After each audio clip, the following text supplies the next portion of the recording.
Matysime Benediktą Žilo, 20 apie Aurimo sugebėjimus ir būtent atliekant standartės situacijas.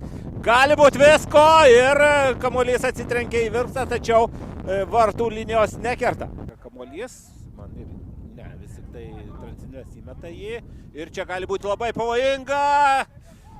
Ir išgelbėjo situaciją Jonavos gynėjas, reaguoja į baudos aikštelę, ten Kukta prie kamuolio nespėja ir kamuolys Dominiko Balnonosio rankose. Kukta, geras sprendimas, apsisuko Kostas Kukta, Juatas smūgis ir visai netoli skersinio praleikė kamuolys, puikiai Jonavos ataka, reikia pagirti ir Kostą.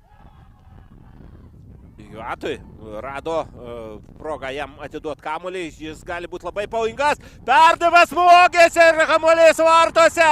Iljeso Juato perdavimas Renato Banevičiaus smūgis ir 1-0.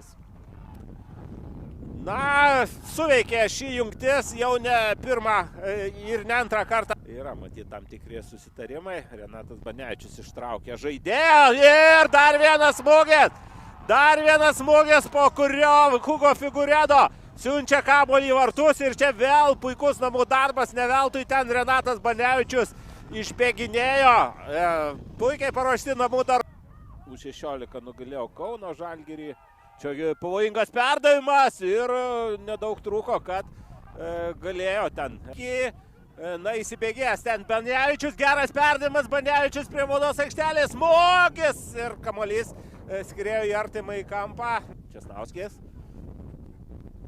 Tai reaguoja, geras perdavimas ir labai gera galimybė. Aidi teisėjo Šilpukas, perdavimas, Aidas Rybelis ir kamuolys vartuose.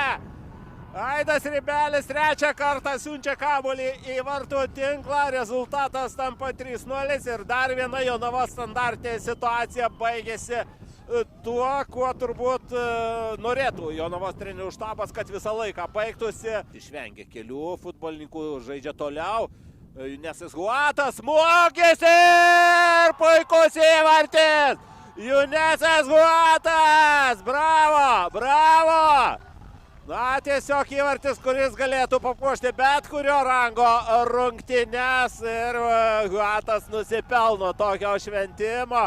4-0 sveikinama Jonaviškio su pergale. Vėlgi, rezultatas tikrai neatspindi tos kovos, kuri vyko aikštėje. Transinvest B jaunimas kovojo kiek